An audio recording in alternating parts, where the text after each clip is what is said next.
Queridos, de forma sucinta, rápida, eu quero compartilhar com você uma porção da palavra. Eu quero que você abra sua Bíblia em Salmos de número 139.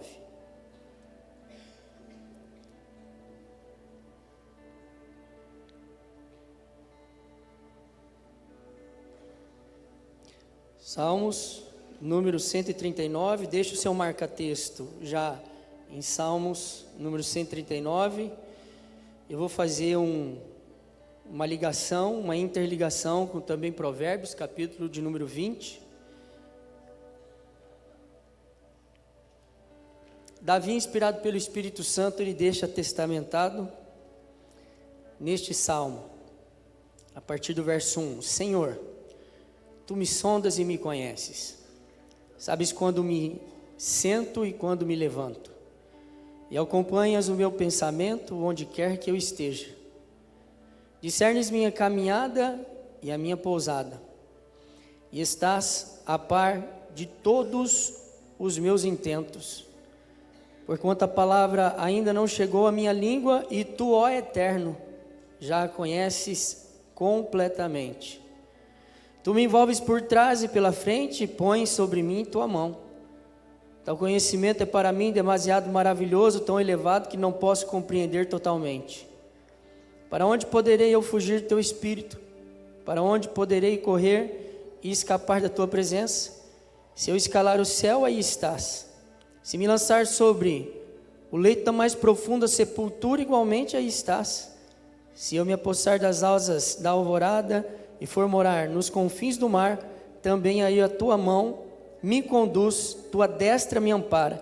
Se eu cogitar, as trevas ao menos haverão de me envolver, e a luz ao meu redor se tornará em noite, constatarei que nem as mais densas trevas são obscuras para o Teu olhar, pois a noite brilhará como ao meio-dia. Porquanto, para Ti, as trevas são luz. Tu formaste o íntimo do meu ser, e me teceste no ventre da minha mãe.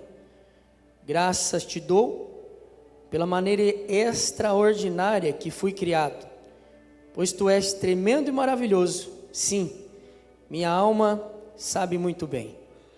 Meus ossos não te eram encobertos quando fui formado ocultamente e tecido nas profundezas da terra.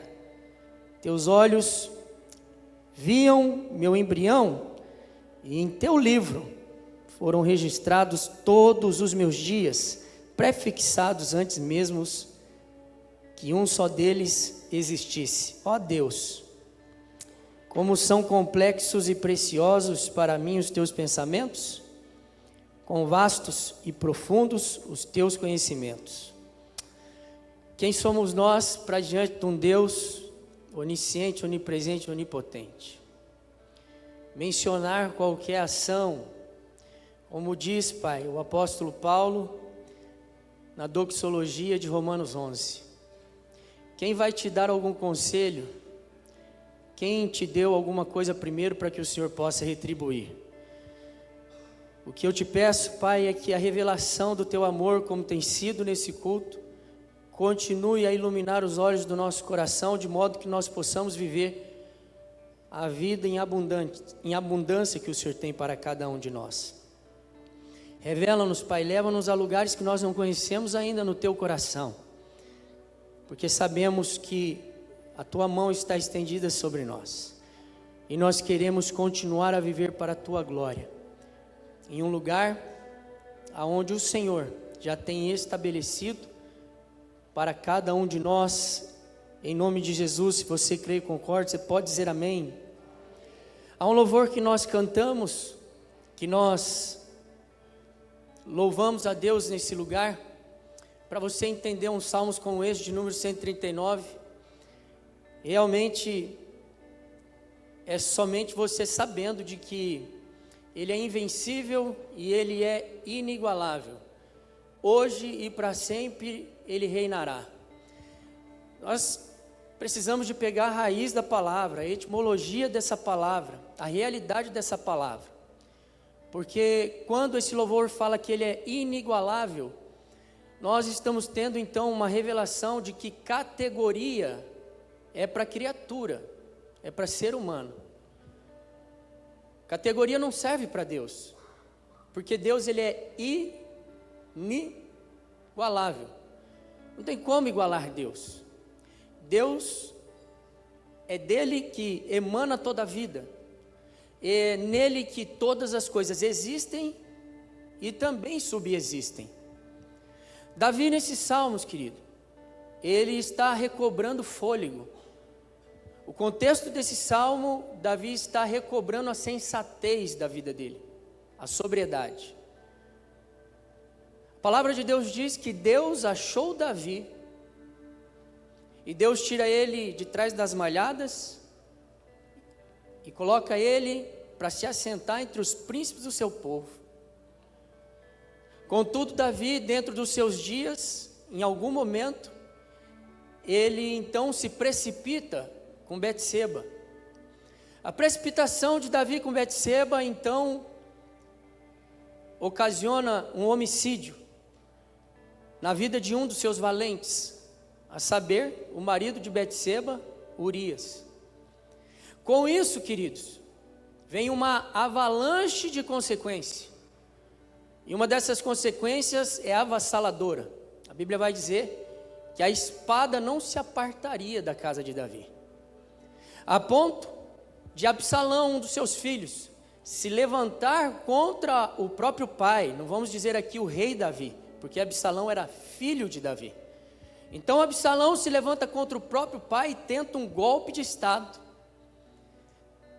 É tão trágico o momento que Davi pede para um dos seus oficiais não matar Absalão. Mas dentro de toda a rebelião de Absalão contra Davi, infelizmente, Absalão perde a vida, ele é morto. Essa precipitação de Davi com Betseba, que ocasiona todas essas consequências, quando você vai estudar profundamente, você vai ver que isso gira em torno de 2 ciclos de 7, 14 anos. É bastante tempo, né, querido? E o Salmo 139 está revestido desse contexto. É quando Davi recobra fôlego, é quando Davi volta à sensatez, à sobriedade da vida. Então, nós temos a revelação bíblica aqui, de que Deus é onisciente, onipresente e onipotente. Você sabe que existem atributos da parte de Deus que são comunicáveis, mas esses 3 atributos da parte de Deus é incomunicável.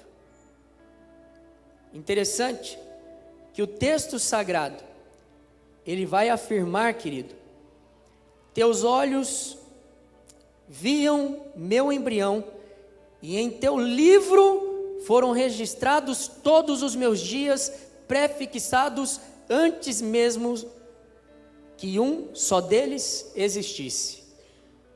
Está falando de um livro aqui, e eu quero chamar esse livro aqui de livro do plano de Deus. A Bíblia revela que Deus, ele, como o pastor Ivan disse, o pastor Lorival já mencionou aqui, se você pegar o trilho profético do culto, Deus está falando acerca de coisas que foram geradas nele. Agora, para ele interagir com terráqueos, com criaturas como nós precisamos da revelação. Existe um livro, existe um plano, existe um desígnio da parte de Deus perfeito para mim e para você. Tenha certeza disso. Vou dizer para você, queridos, se Deus te chamou para ser pastor, não vai querer ser engenheiro. Se Deus te chamou para ser engenheiro, não vai querer ser pastor. Se Deus te chamou para ir para a universidade tal e te deu a palavra, presta atenção, porque o Espírito Santo vai falar muita coisa aqui, hein? Pega no seu espírito. E ele trouxe um trilho profético para você, o melhor é você obedecê-lo. Agora eu quero fazer um paralelo e usar aqui, querido, aquilo que nós chamamos do princípio da hermenêutica. A própria Bíblia, ela não se contradiz. A Bíblia, então, ela é interpretada pela própria Bíblia. E lá em Apocalipse 20 também vai falar de livros e de um livro. E aí eu quero ler com você Apocalipse 20, deixa eu marcar texto em Salmo 139. Apocalipse, capítulo 20.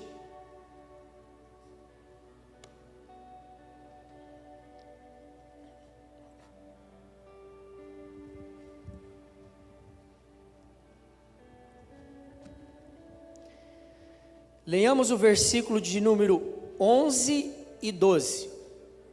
O apóstolo João, inspirado pelo Espírito Santo na ilha de Patmos, deixa a revelação. Em seguida observei um grande trono branco, e o que estava assentado sobre ele, a terra e o céu, fugiram da sua presença, e não foi achado lugar para eles. Você já parou para pensar nessa imagem aqui, queridos? Isso aqui nem Hollywood é capaz de realizar e de fazer. E diz assim, versículo 12: vi também os mortos, grandes e pequenos, em pé diante do trono, e alguns livros foram abertos. Então, abriu-se um outro livro, o livro da vida, e os mortos foram julgados pelas observações que estavam registradas nos livros, de acordo com as suas obras realizadas. Olha que interessante, o que o Espírito Santo de Deus já falou aqui, como o pastor Ivan mencionou muito bem. Deus nos elegeu nele, nos salvou, operou e realizou todas as coisas para o nosso aprazimento, e no final ele terminou e disse assim: como é que tem sido então agora a sua resposta? Observe que Salmo 139 fala de um livro, o livro do plano de Deus, mas Apocalipse fala de um livro, e eu quero chamar esse livro do livro das obras de cada um de nós, porque cada um, segundo aquilo que o texto sagrado está dizendo, será julgado segundo as suas obras. Nós estamos diante do Deus onisciente, que projetou e planejou de forma absoluta todas as coisas. Querido, a minha vida e a sua vida não começou no ventre da nossa mãe. A minha vida e a sua vida não iniciou na semente do nosso pai. A minha vida e a sua vida, ela iniciou no Criador. Seu pai e sua mãe não têm o poder de dar vida. Somente Deus tem o poder de gerar vida. É Ele que dá o dom, querido, da vida. Ou seja, Deus, Ele tem um plano exato para mim e para você. Deus registra tudo. Deus, Ele sabe absolutamente tudo, querido. E o que eu acho interessante é que, apesar de Deus revelar todas as coisas, saber todas as coisas, Ele não precisa controlar cada um de nós como marionetes. E como é que nós sabemos a respeito disso? Porque se Deus controlasse cada um de nós como marionetes, como é que Ele julgaria cada um de nós segundo as nossas obras? Porque se tudo está determinado, cada passo, cada respiração, cada ação sua, mesmo você fazendo qualquer atrocidade nessa vida, como é que Deus iria dizer que você ou eu somos desobedientes?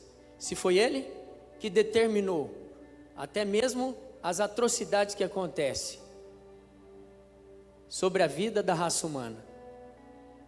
Então, onisciência, onipresença e onipotência não tem a ver, querido, nem um pouco, com determinismo. Amém? Aleluia.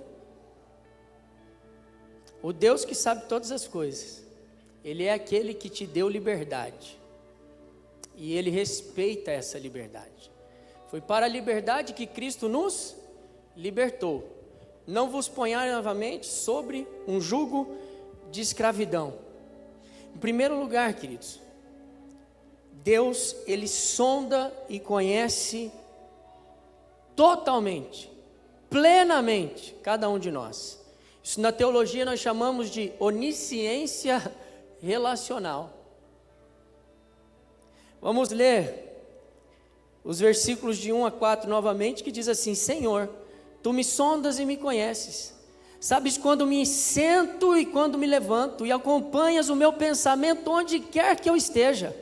Discernes minha caminhada e a minha pousada, e estás a par de todos os meus intentos. Porquanto a palavra ainda não chegou à minha língua, Tu, ó Eterno, já conheces completamente. Deus, Ele não nos conhece de forma superficial, ao contrário, Ele conhece cada um de nós, muito além de nós mesmos. O que Deus está fazendo, querido, não é reagindo à nossa vida.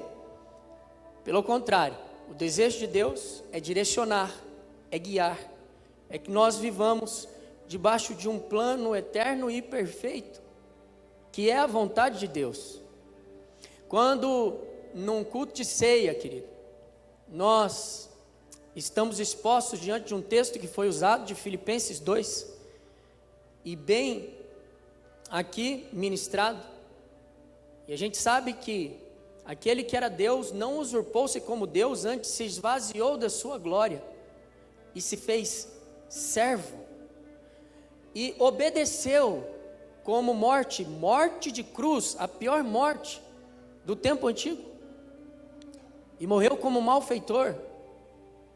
Queridos, somente uma mente que entende que Deus, Ele tem um plano exato, para Ele verdadeiramente é capaz de cumprir algo assim. E você sabe que Jesus, Ele dizia categoricamente que a vontade dEle era o quê? Fazer a vontade de quem? Do Pai. A comida e a bebida de Jesus era qual? Fazer a vontade do Pai. E assim deve ser, querido, na minha vida e na sua vida. Se você, querido, não quer viver de sofrimento em sofrimento, e Jesus não nos enganou, nesse mundo nós teríamos aflições, sim ou não? Mas era para ter bom ânimo, não é?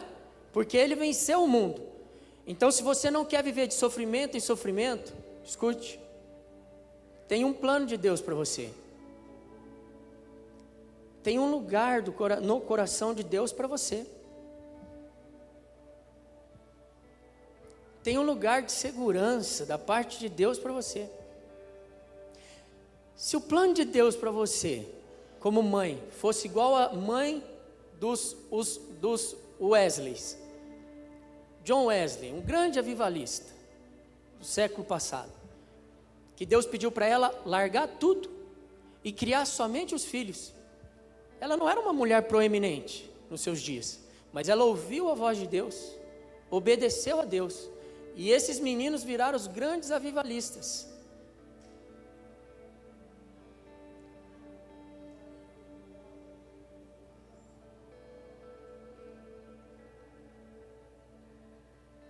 Para Jesus, o plano de Deus era ir para onde? Para a cruz. E quem tentou se interpor, até mesmo o apóstolo Pedro ouviu: para trás de mim, você não cogitas do plano, dos negócios do meu Pai. Há uma voz do Espírito, querido, sobre o teu coração, sobre a sua vida. Deus não errou comigo e com você. E diante dele, eu e você somos responsáveis. Por isso, algo mais maravilhoso que pode verdadeiramente vir para as nossas vidas é nós não abrirmos mão da autorresponsabilidade que nós temos diante de Deus. Sabe por quê? Porque está escrito que cada um dará conta de si mesmo diante de Deus. Eu não vou dar conta em relação ao outro. Lógico que dentro da função, eu vou dar conta em relação à função qual eu exerço como pastor. Porque é uma responsabilidade, é uma liberação de Deus. Mas cada um dará conta de si mesmo, diante de Deus. A coisa mais maravilhosa que tem, querido, é nós não abrirmos mão da autorresponsabilidade que nós temos, que Deus atribuiu para nós, debaixo da liberdade que Ele deu para nós, diante dEle. Deus te deu quantas vidas? Uma só. Deus não deu 2, 3, 4, 5, 6, 7 vidas para nós. Então nós temos que aprender a cuidar bem da nossa. Pegou? Você cuidando bem da sua vida, você vai conseguir o quê? Inclusive ajudar o outro.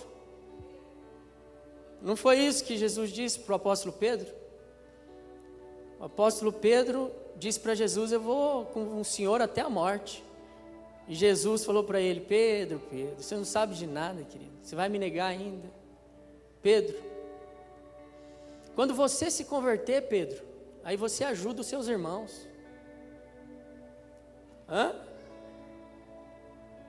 Quem sabe ali deu um lapso, né, em Jesus, realmente, daquilo que nós chamamos na teologia de união hipostática.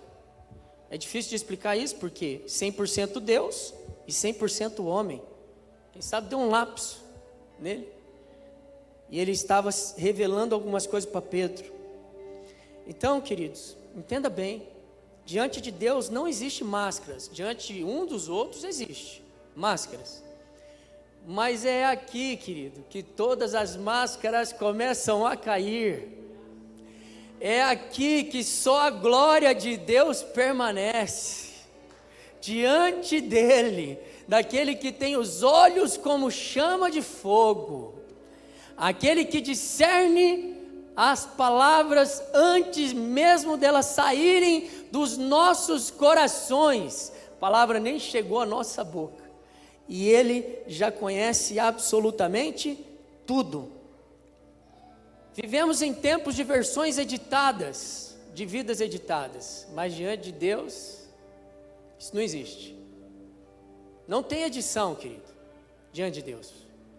Diante de Deus tem uma vida perene. Tem uma vida, querido, contínua. Tem uma vida de perseverança. Tem uma vida de continuidade. Porque nós estamos diante de um Deus onisciente. O julgamento nunca será injusto. Pelo contrário, Deus, Ele já viu tudo com precisão. E apesar dele ver, dele saber tudo a respeito de todos, Ele é tão inigualável que Ele nos coloca nessa tensão. Como é que Ele, sabendo tudo, Ele nos criando, Ele então não precisa de determinar todas as coisas, atribuir liberdade para mim e para você, e no final das contas ainda julgar cada um de nós, não segundo simplesmente o seu caráter, mas segundo aquilo que cada um escolheu,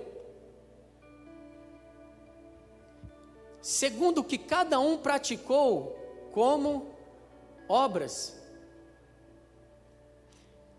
Então a onisciência, querido, ela é relacional. Deus, Ele tem esse plano de precisão para a minha vida, para a sua vida, para as nossas vidas. Em segundo lugar, Deus, Ele está presente, não é em qualquer lugar, é em todos os lugares. É o que diz o versículo 7 até o 12, a revelação bíblica diz: para onde poderei eu fugir do teu espírito? Para onde poderei correr e escapar da tua presença? Se eu escalar o céu, aí estás. Se me lançar sobre o leito da mais profunda sepultura, igualmente aí estás. Se eu me apossar das asas da alvorada e for morar nos confins do mar, também aí a tua mão me conduz, tua destra me ampara. Se eu cogitar, as trevas ao menos haverão de me envolver, e a luz ao meu redor se tornará em noite. Constatarei que nem as mais densas trevas são obscuras para o teu olhar, pois a noite brilhará como o meio-dia, porquanto para ti as trevas são luz. Uau! Deus, Ele está lá no céu. Deus está, querido, passeando sobre a face da terra. É Deus que sustenta todas as coisas. Não existe vida fora da presença de Deus. O Sheol, o inferno, o lago de fogo e enxofre, segundo o que a Bíblia diz, não é terrível, querido, porque lá tem fogo ardente. Não, é porque Deus respeita tanto as obras do ser humano, e o ser humano que não abriu o coração para a presença dEle, lá vai estar somente a ira do Cordeiro de Deus. Você já parou para pensar, querido? Uma mensagem como a mensagem da ceia do Senhor, uma mensagem onde as pessoas sabem que são pecadoras errantes, e que esse Deus, Ele então se esvazia, Ele faz todas as coisas, morre por essas pessoas, e essas pessoas ainda rejeitam o plano de salvação. O que é que resta? Fala para mim. Você já viu aquela história que a pessoa está se afogando, aí pede para Deus ajudar, aí Deus manda o helicóptero. Ela, não, eu quero que Deus venha. Aí Deus manda lá os bombeiros, joga a boia. Ela, não, eu quero que Deus venha. Aí chega o resgate. Aí a pessoa, não, eu quero que Deus venha. Aí ela afunda, morre. Chega lá, Deus, eu queria que você viesse me salvar. Mas queridão, queridona, eu enviei um comedor de arroz e feijão para pregar para você. Eu enviei lá pessoas para falar do plano redentor para você.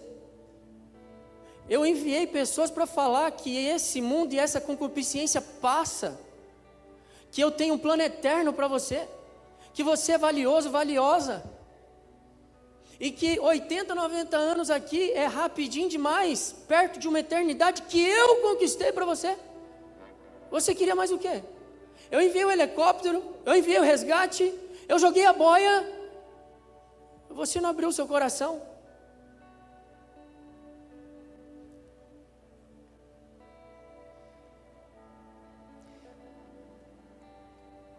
Diante de Deus, querido, não tem como. Todos os seres humanos hão de comparecer um dia. E diante de Deus,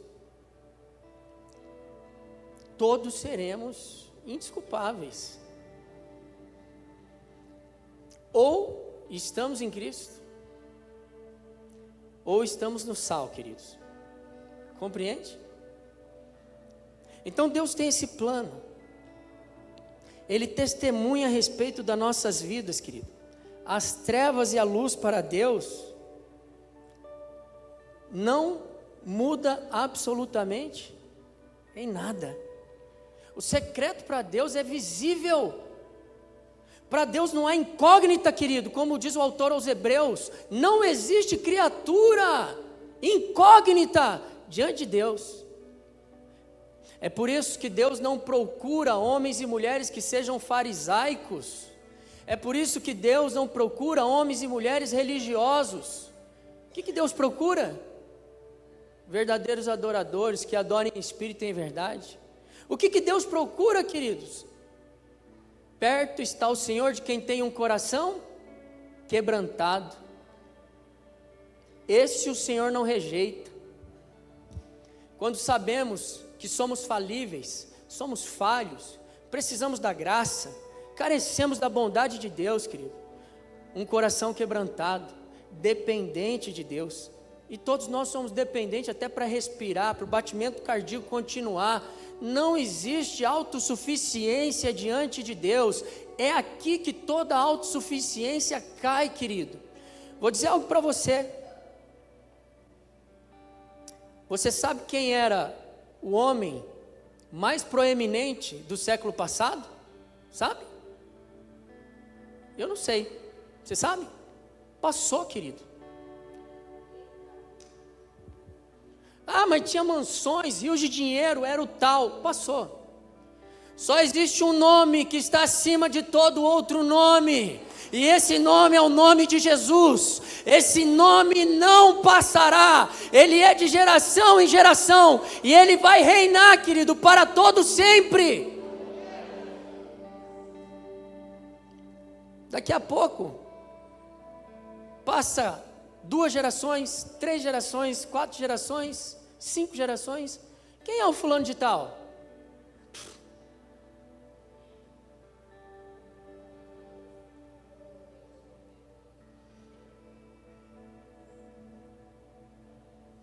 Mas Deus tem um plano exato. Os livros serão abertos. Nada vai ficar fora, querido, do olhar de Deus. É aqui que cai, querido, aquela problemática de ninguém viu e não tem problema. É aqui, querido. O Espírito Santo de Deus, querido. Em terceiro lugar, mostra para nós em revelação de que Deus escreveu um plano, mas Ele não anulou, querido, de maneira nenhuma a minha e a sua respostas, amém? Versículo 13 a 16 diz assim: Tu formaste o íntimo do meu ser e me teceste no ventre da minha mãe, graças te dou pela maneira extraordinária que fui criado, pois tu és tremendo e maravilhoso. Sim, minha alma sabe muito bem. Meus ossos não te eram cobertos, quando fui formado ocultamente e tecido nas profundezas da terra. Teus olhos viam meu embrião, em teu livro foram registrados todos os meus dias, prefixados antes mesmo que um só deles existisse. Ó Deus, como são complexos e preciosos para mim os teus pensamentos, quão vastos e profundos os teus conhecimentos. A palavra aqui, querido, determinado, é formar com intenção. É por isso que eu acredito em predestinação para instrumentalização. Amém? Por quê? Não está escrito lá no capítulo 1 de Jeremias, Deus falando com ele: eu te escolhi no ventre da tua mãe. E a linha profética para Jeremias é o quê? Para você ser um profeta. Aonde é que Deus escolheu ele? O cidadão nem falava ainda, mas Deus já tinha um plano traçado. Existe um lugar, querido, e eu sinto um encargo aqui apostólico de uma ação de Deus vindo, aonde Deus já liberou aqui a palavra profética por meio do pastor Lore, de coragem. Coragem para ir, coragem para fazer, coragem para ser, coragem para realizar. Amém? Porque você tem algo específico, singular da parte de Deus para fazer, para realizar, que nenhuma outra pessoa vai fazer e realizar. E é aqui que os medos caem. É aqui, querido, que acontece um destravamento. É aqui, querido, que nós sabemos que Ele faz e que nós temos que confiar, ser fortes e corajosos, porque Ele é contigo. Aleluia! Então você não vai viver sobre o seu trauma. Não é para mim, eu não sou capaz. Não, é para você. Porque Deus é com você. E ninguém vai fazer aquilo que você foi chamado, estabelecido para fazer. e para realizar. Ele te formou o seu interior, Ele teceu você, querido. E no livro dele foi escrito os dias. Escute, eu não acredito que no plano de Deus estava ali, como vontade de Deus, de Davi, ele se precipitar com Betseba, matar Urias, porque ele colocou Urias à frente da batalha, e depois viver a sucessão de consequências. Não, eu não acredito nisso. Mas como Deus, querido, não nos trata como marionetes, ali foi uma resposta de Davi. E você conhece o contexto agora do Salmo 139. Davi, ele então está recobrando fôlego, sensatez. A Bíblia vai dizer, querido, que depois que Davi errou, pecou, se precipitou nisso, ele não pecou mais. Ele teve uma revelação, querido, da onisciência, da onipresença, da onipotência de Deus. Davi, ele então entendeu, viu? Melhor do que os prazeres, melhor do que o jeitinho, melhor do que o momento, é a plena vontade de Deus. É o lugar que Deus ele estabeleceu como segurança para mim. Foi Deus que te formou. Existe um livro, um plano, existe um desenho original. Então Deus não determina, querido, as suas escolhas. Ele te responsabiliza diante dele, mas ele conhece todas elas. Conhece minuciosamente cada uma delas. Deus não vai te controlar como uma marionete, amém? Não vai, querido. Você já parou para pensar que se crêssemos em um Deus determinista, onde isso ia parar? Já parou para pensar nisso? Está acontecendo um estupro agora, sim ou não? Foi Deus que determinou isso aí? Aonde vai parar isso aí?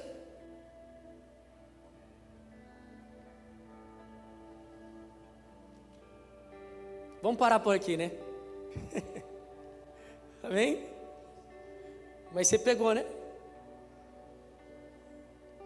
Então, a palavra de Deus diz o quê? Credes em Deus e estarei seguro. Credes nos seus profetas e prosperarei. Vamos de novo? Credes em Deus e estarei seguro. Credes nos seus profetas e prosperareis. A palavra de Deus vai dizer ainda mais, que Deus, na sua soberania, Ele optou, porque Deus não é soberano do meu jeito, do seu jeito.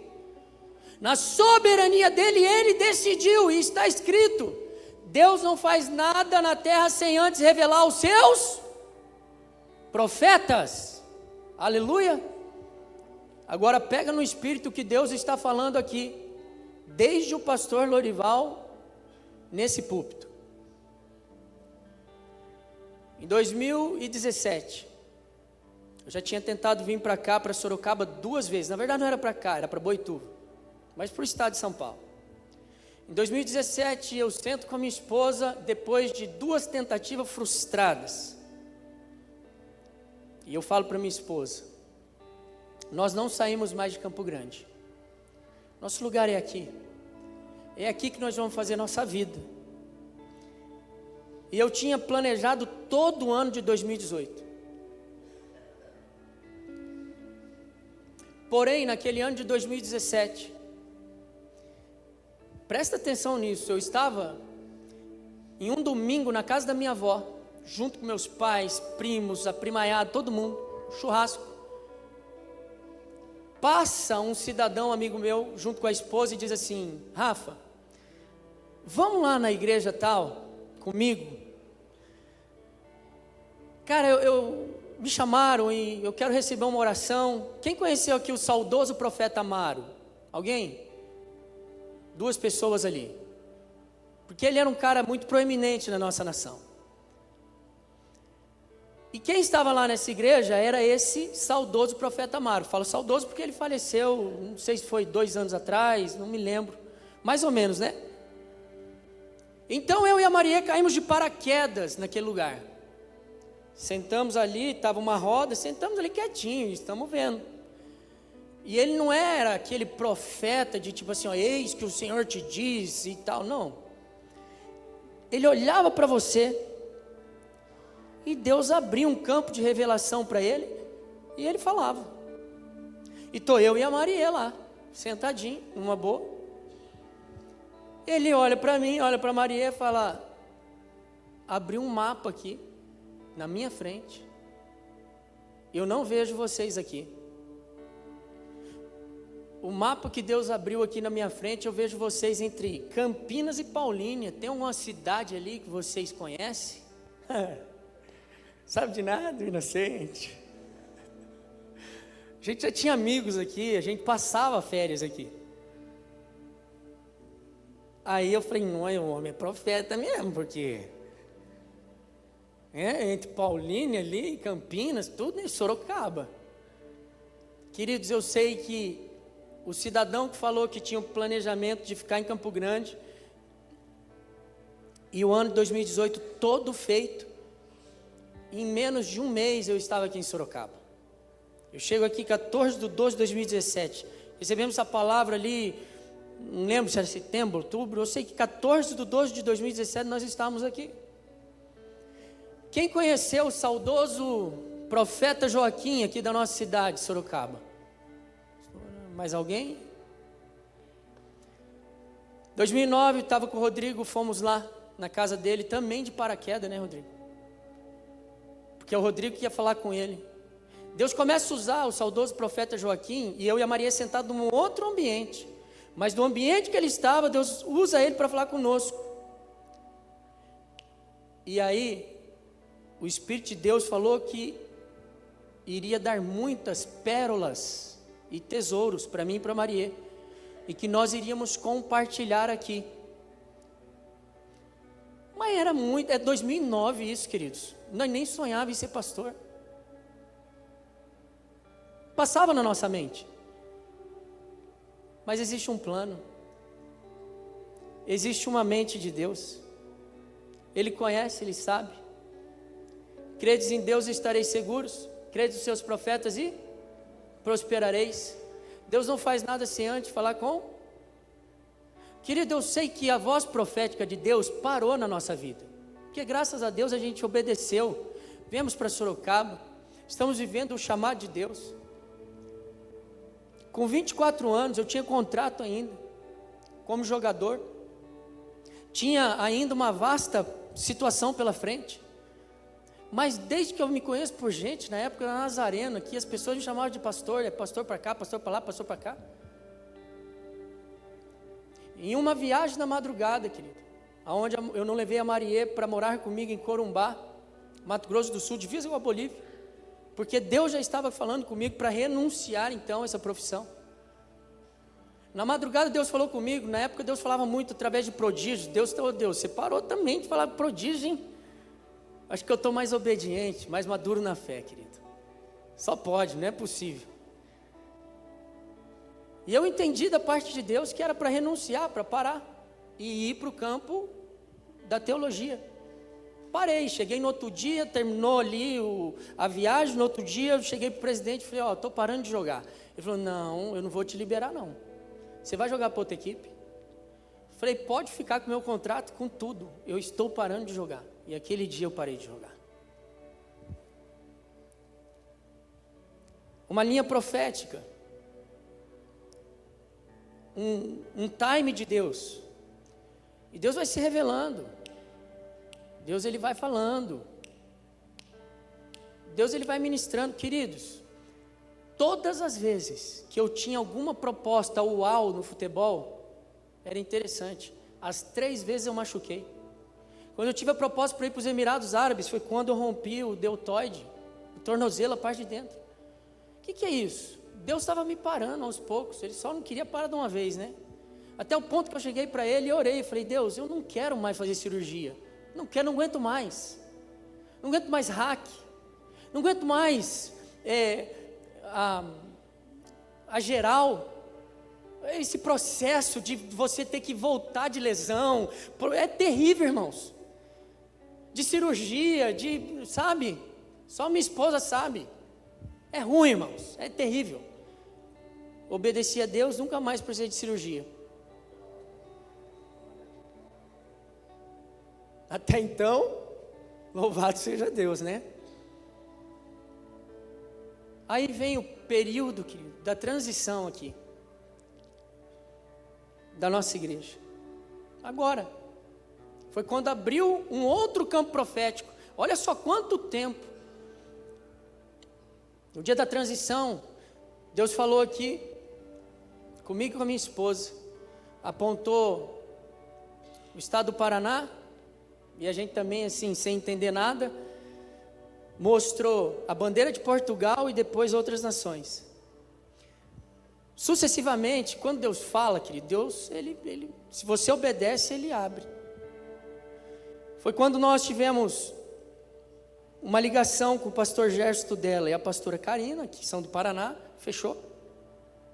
A minha esposa recebe um convite para ir ministrar em Portugal, numa conferência, casa de Esther, que hoje ela é madrinha desse ministério. E de uma forma sobrenatural, Deus ele opera e faz. Mas tem um campo, aonde nós fomos em uma conferência, lá na Igreja CIA, em Maringá, que eu estou passando perto do altar, querido. Um ambiente de glória é perigoso, hein, irmãos? Um ambiente de glória, você está passando, o papai pode te pegar, hein? Depois que a palavra é liberada, você não governa mais nada não, hein? É ela que governa você. Não é, pastor Loure? 1 ano e meio atrás a palavra foi liberada. Ó aqui agora, ó. O Tom Jones me chama, ei. Aí eu caí de paraquedas de novo ali. E ele começa a profetizar. O cidadão, ele falando inglês e o cidadão então traduzindo para mim. E Deus falando para mim assim, olha, eu vou ampliar a sua visão. O campo de atuação sua não vai ser somente na esfera eclesiástica. Eu tenho mais algumas coisas para você. E eu vou ampliar a sua visão. Dentro disso, querido, eu não entendi nada, absolutamente nada. Até porque é um momento difícil que eu estava passando, pessoal. E eu falei para Maria, não entendi nada dessa palavra. Mas como a revelação de Deus ela é progressiva, é assim que Deus trabalha, nós vamos vivendo em obediência. Até que venha ao meu coração o desejo de ingressar na pós-graduação de neurociência, vou fazer o mestrado e doutorado, e exatamente aí que Deus está abrindo outro campo de sementes fora da área eclesiástica. Com pessoas, com empresários, com amigos, pessoas que a gente tem falado, atendido, pessoas que nós temos conhecido, não por força, nem por violência, mas pelo Espírito de Deus, quietinho, no silêncio, na construção que Deus ele vai fazendo. Você foi atrás, mas Deus te achou. Existe uma carga apostólica aqui, querido, hoje, de coragem para você ir, para você fazer, porque Deus tem um plano para a tua vida, de exatidão, e você então, debaixo, querido, dessa realidade, vai ter que responder a esse plano. Vai te tirar, quem sabe, do cômodo? Vai exigir de você obediência? Vai, mas Deus é contigo, Ele te fortalece. Existe um trilho profético sobre a tua vida. O que Deus está esperando?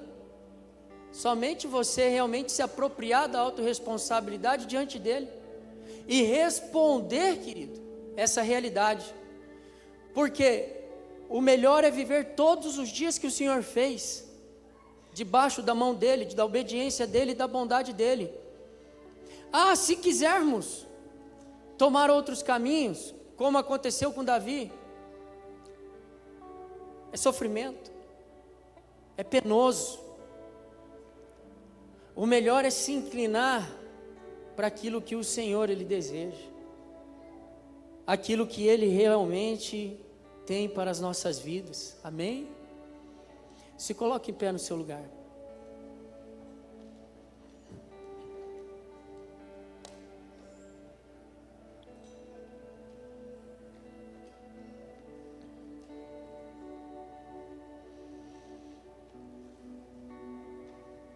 Há um chamado de Deus específico para nós nessa manhã. O chamado de Deus é que a sua vida esteja onde? No altar dele. Que o teu coração, a sua vida esteja no altar. Não adianta somente nós sabermos que existe um livro, um plano, um desígnio. Mais do que isso, é necessário poder do Espírito para você responder a esse caminho, aquilo que você tem que viver. Abaixa aí a sua fronte, feche os seus olhos, querido.